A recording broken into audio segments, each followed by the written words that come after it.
Hey guys, the quest to solve the Oak Island mystery continues with Season 12, Episode 6, titled Hide and Seek. This episode delves into new discoveries, ongoing frustrations, and fresh insights into the island's elusive treasures. From the exploration of Lot 5's ancient stone foundation to the unrelenting search in the money pit. This installment highlights the determination of the Lagina brothers and their dedicated team. Lot 5 has been a place of intrigue since it first captured the attention of Oak Island searchers. In this episode, Peter Fornetti, Ethan Green, and Fiona Steele resumed their investigation of a large, ancient stone foundation situated near the shoreline. Over the past 2 years, the site has yielded a surprising collection of finds, including a 17th-century silver British coin, a button with the starburst design, and a Lubero token, which may date as far back as the 14th century. But perhaps the most compelling find is the evidence connecting this foundation to the money pit itself. Soil samples taken from nearly 100 feet underground in the money pit match a mysterious mortar-like material discovered within the Lot 5 structure. This connection raises tantalizing questions. Was Lot 5 used by those who constructed the money pit? Could it have served as a supply area or base of operations for whoever buried treasure on Oak Island? As the team continues to excavate the site, they encounter shards of pottery, bits of brick, and even animal bones. One of the most compelling finds is a pocket of charcoal beneath a large stone, suggesting the area had been intentionally burned or prepared by human hands. That totally shows us that men put that rock there for some reason, one team member observes. The discovery of mammal bones, brick fragments, and pottery adds another layer of mystery. These materials, found beneath an intentionally placed stone, indicate human activity that predates the discovery of the money pit.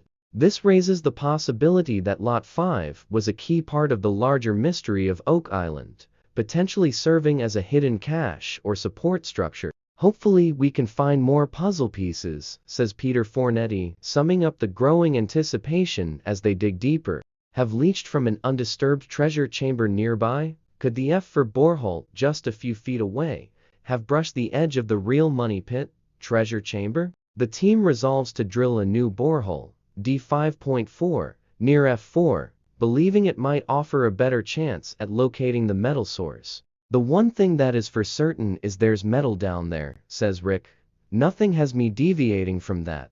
Back on Lot 5, Peter, Ethan, and Fiona continue their excavation of the ancient stone foundation. As they dig deeper, they encounter additional evidence of human activity, charcoal pockets, animal bones, and bricks, all indicating that this structure was not a natural formation, but a site of purposeful construction. One of the most remarkable aspects of Lot 5 is that it appears to predate the discovery of the money pit in 1795. The artifacts, soil layers, and foundational structure all suggest that this site was significant long before modern treasure hunters arrived. But what was it used for? One possibility is that Lot 5 served as a staging area or base for those who created the money pit. The matching soil samples suggest a direct connection between the two locations. Another theory is that Lot 5 itself may contain its own treasure, hidden within the stone foundation. As the excavation progresses, one team member notes, this whole structure would have been buried prior to the discovery of the money pit.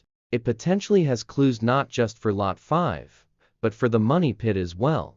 The deeper they go, the more questions arise. Why did someone build a large stone foundation in this location? Why were bones, bricks, and pottery shards buried underneath it? If it was meant to be a shelter, a hiding place, or a support structure, what was it supporting? As the sun sets on another day of exploration, the team reflects on both the victories and the setbacks of the episode. They may not have located the elusive golden egg chamber, but they've strengthened their resolve. The team has uncovered vital clues on Lot 5, confirmed the continued presence of precious metals in the money pit, and taken new steps to pinpoint where a future excavation should occur. We just have to keep moving forward, says Marty. The dartboard still exists, we just have to find the bullseye. While the island remains as secretive as ever, the team's tenacity, patience, and belief in the story keep them going. Whether it's a buried chamber in the money pit, a hidden vault beneath Lot 5, or a combination of both.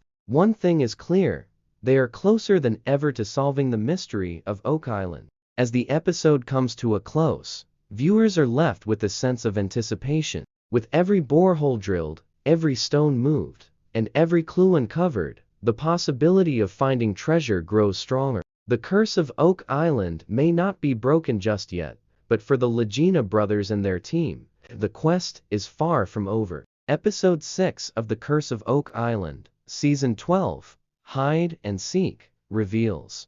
Meanwhile, the search in the money pit area intensifies. The team focuses on a core drilling operation at Borehole HN 15.5, aiming to reach 127 feet, the same depth where ground-penetrating radar GPR previously revealed a potential underground chamber referred to as the Golden Egg Anomaly. With each turn of the drill, hope grows that they might breach a void, which could signify a man-made chamber intended to protect a hidden treasure. The team's excitement is palpable. As Rick Legina puts it, there's significant hope here that there may be a find that does the very thing I have long sought to do: hold a piece of evidence in your hand that says the old story is real. However, hope soon gives way to disappointment. The core sample between 119 and 129 feet reveals nothing but sediment, and no sign of the anticipated chamber is found. While the material is typical for that depth, it lacks any evidence of a constructed void. This leads the team to reconsider the GPR data and admit that the chamber may not be there after all. I'm disappointed, admits Rick Legina. If this was easy, it would have been solved 229 years ago. Despite this setback, the team refuses to give up. They shift their focus to other boreholes, aiming to put X's on the ground to narrow down a future dig site. While they may not have found the fabled chamber, they have gained valuable information about where the treasure isn't, a crucial step in the process of elimination. Another crucial storyline in this episode revolves around the results of the team's water testing program. Dr. Ian Spooner, Dr. Matt Lukeman, and Dr. Fred Michael present their findings in the war room to Rick, Marty, and Craig Tester. Over the past 3 years, groundwater samples from boreholes in the money pit have revealed traces of gold, silver, and other metals, suggesting the presence of treasure. However, this episode introduces a puzzling twist. Traces of gold and silver previously found in the baby blob and golden egg zones are now absent. Even more perplexing is the disappearance of tin, which had previously shown up in raising amounts in earlier tests. How do metals play hide and seek like that? Marty Legina asks, expressing the team's shared frustration.